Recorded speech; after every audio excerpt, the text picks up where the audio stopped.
Jeff, we're in one of the town's best known locations here in the town park. We're thinking about next Saturday, your testimonial game against Crystal Palace. How much are you looking forward to that as an occasion? Starting to get real now. I'm really excited to see what team they bring over. I was talking to Ian Dow the other day, and hopefully it's going to be a really competitive game. It'll be a good test for our first team going into our next leg in the European Cup. And then on a personal level, an occasion as well as a game, have you sort of taking time to think about that and kind of what it'll mean, what it'll feel like for your family and everything around that? Like I say, it's getting a bit more real now. I've just been concentrating and trying to get a few minutes under my belt, so I don't embarrass myself. With a little cameo I hopefully I can play, but it's been going really well. I've been enjoying back on the pitch. It's the first time I've played for a while where I haven't thought about my injuries, so I'm really looking forward to it. You know, it'll probably be hard going, but I'm looking forward to the game and everything that's around it. My committee's been brilliant, led by the chairman, and I think I've got 7 or 8 people on the committee who've done a fantastic job. So I'm not too worried about the day in total. I'm just more worried about not embarrassing myself on the pitch. And this will be the sort of culmination of the benefit year. There have been a number of events, a number of things that people will have seen and will have been at and will have contributed to it. It all is around your career and your time at Larne. Sort of bookended your career at the beginning and the end. If we go right back to the beginning, if we think about even pre-Larne Football Club and pre-making your debut for what was Tommy Kincaid's team in those days, growing up in places like Town Park, how did your love of football come about? How did you catch that bug of the football? Just like every other kid, you were kicked out into the street and football was the main sport. So, you know, we played it before school, lunchtime, after school, till the lights come on and you had to go back home. And it was just, actually back then it was INVER Colts would have been the first team, which then transitioned into Larne Youth. So right from then on, it was just my thing. I always had a ball with me, always wanted to go out and play, whether it's by myself in the street or whether it was friends up in the school at Antiville. Football was just my thing, and I just, you know, you don't pick what you love, do you? It just comes to you, and that's it. And I suppose back in those days, I say that like it was a long time ago, we were the same age, but back in those days, there wasn't the same academy system, there wasn't the same, you know, sort of system to feed players like yourself into and to be maybe noticed and scouted at such a young age. So was it a matter of kind of gradually, as you were able to join teams and you were able to, you know, take part in matches, was that a more of a gradual process when you started to realise, yeah, I'm all right at this, I'm quite good at this? I just used to enjoy Larne Youth. It was Larne Youth, you know, it was all local boys, it was just one team, we just went out and played, and we actually probably didn't realise it then. We had really good coaches in the Blacks and Raymond Hill and people like that behind had set Larne Youth up. It was, we were actually a good setup and we were coached really well, and something that's kind of lost on you when you're a child. But then when you start getting a bit older, the 14s, 15s, 16s, you start then qualifying for the county teams, the Northern Ireland teams, then you realise, oh, I'm actually not too bad at this, and it gets a wee bit more serious. But we had a really good upbringing with Larne Youth and really good schooling and football, and you know, like I say, I'm very grateful to it now for those people I mentioned, but you sort of lost on you when you're a child. And spells at Ballymena, which we'll gloss over, at Larne Tech a little bit as well, and then coming into Tommy Kincaid's first team. That was Larne's first season, I suppose, back in the Irish League, in the Premiership, as it was back then. Debuted away to Linfield. That was a baptism of fire for all of us, probably for you as well. What did you feel kind of around that team, coming into that team, the likes of Gary Ray, Andy McDonald, John McKinstry, people like that being around you? It was brilliant. I really enjoyed it until kick-off in my first game. I got absolutely tore to shreds. I think it was Paul Dalglish and Mark Picking down the right-hand wing. I think I remember going in to go to the toilet at half-time and getting a knock on the door saying you can stay there. So yeah, it was a hard baptism there away at Windsor, and then it took me quite a while then after it. It sort of knocked my confidence. It took me a while to get back into it, but you know, the good thing about then, like boys you mentioned, Gary, Mark Parker, John Devine. I don't actually think John was there at that stage. I don't know if he was, but there was a lot of senior boys there who put their arm around you and looked after you, which made it easier.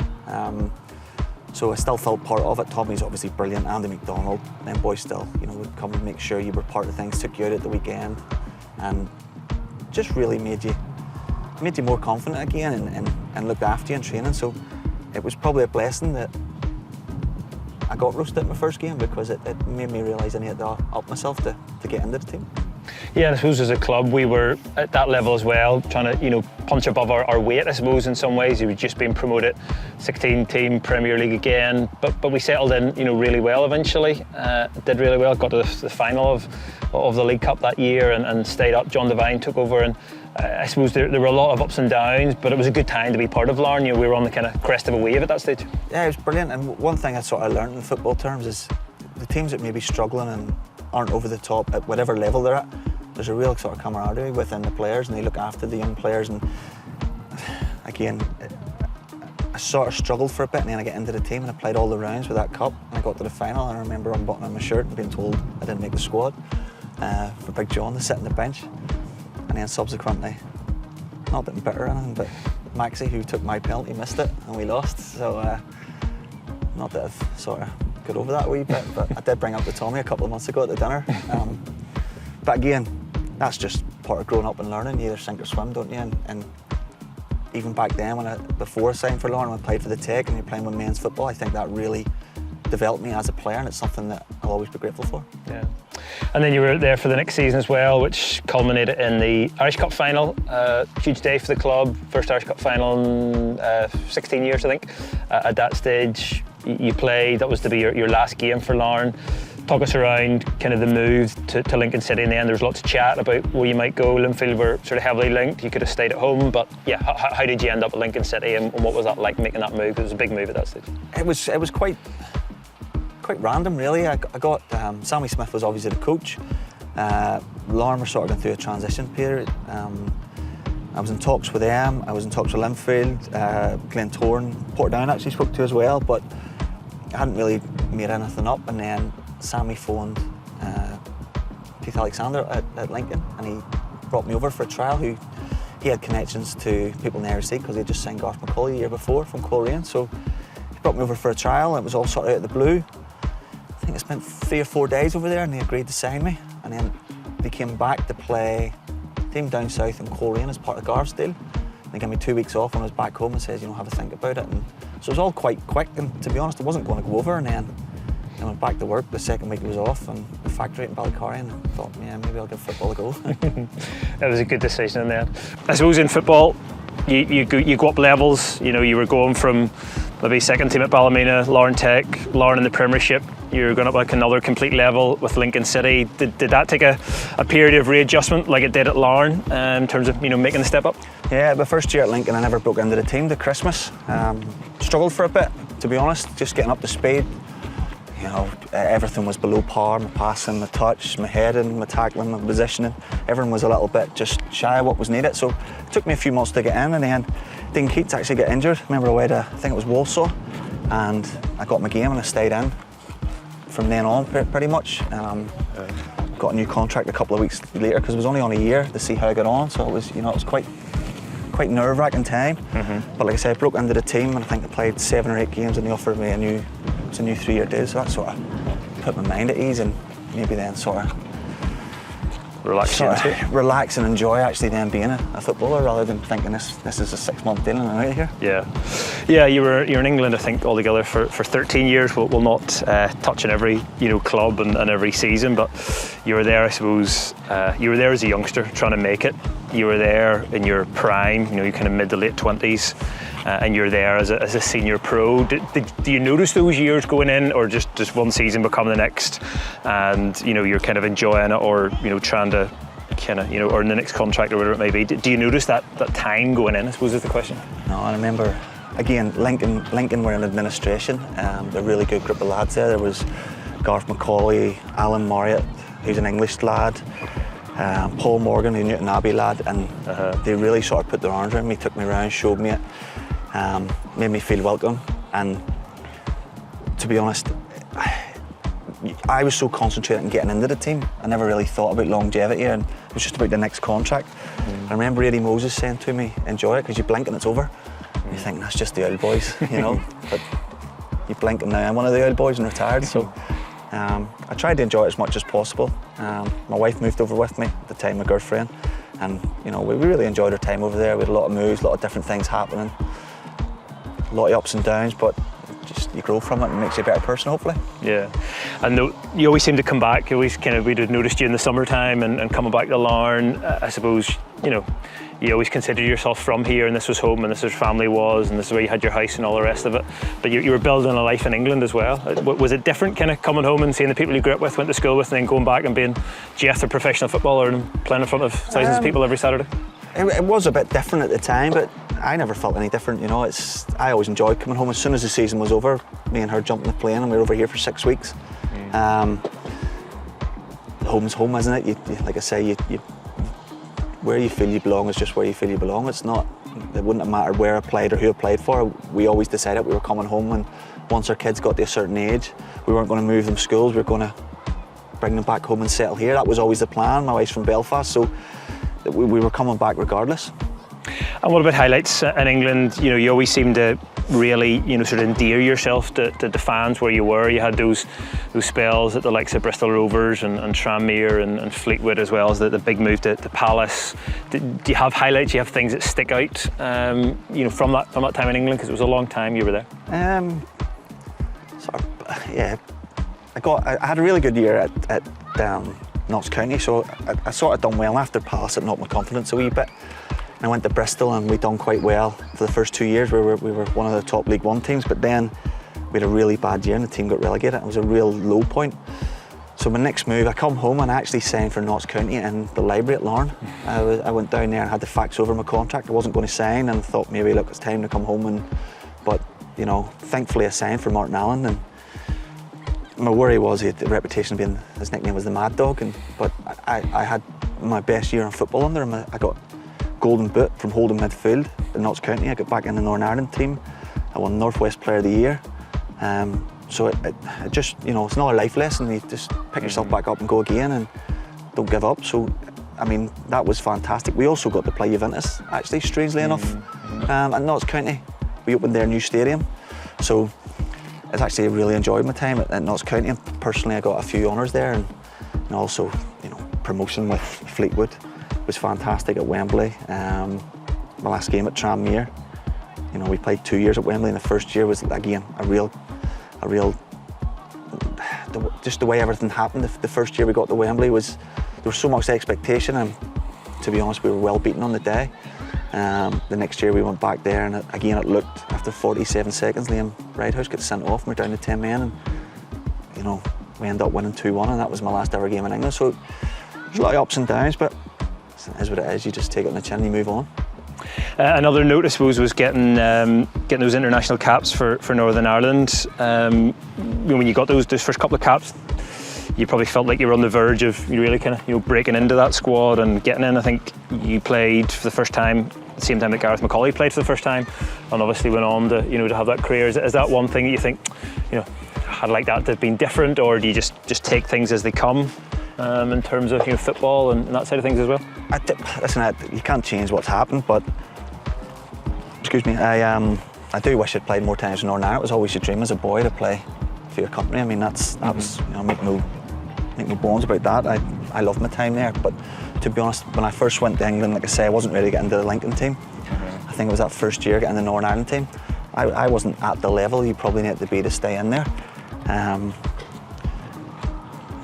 I'd probably, looking back on it, going to Palace, if I'd maybe stayed at a League One club and played more regularly, it might have given me a better chance, but it wasn't to be. But I would love to, make no excuses about it, I would love to have played more times for Northern Ireland, but I'm just honoured that I was able to play a couple of times. You know, it's still something I look back really fondly, and it's one of my shirts I won't give away, you know, so I've only kept maybe things like my retirement shirt, my first international shirts, things like that would really, really mean a lot to me. It wouldn't be a big collector of things, but them things, you know, I'm very proud of. Yeah. And then we fast forward to coming home. As you say, you were to play your last game for Tranmere at Wembley, but a month before that, I remember meeting you in the Curran Court. We were announcing that you were coming home at the end of that season, the start of the next season for Larne. I know you've told a story in terms of talking to Tiernan, and Larne were in the midst of going full time. He was, you know, kind of bending your ear about that, and then getting information from you. As the conversation went on, did Larne feel like a more plausible option, you know, to come home? Because, you know, I think I remember Mickey Mellon at that stage saying he would have gladly kept you, he would gladly take you back just to the Football League, but your mind had been made up, presumably, to come home and to come to Larne. Again, I had spent, just before I signed for Tranmere, I'd actually signed for Cambridge, but our kids were in school, and like I said before, I had travelled around the whole England, and my wife had given up her career and stuff for it, and so I wasn't going to do that with the kids. I was travelling 3.5 hours to Cambridge, after a couple of weeks, I was obviously missing the children. I says, look, this isn't going to work. And thankfully Cambridge let me go and loan to Tranmere.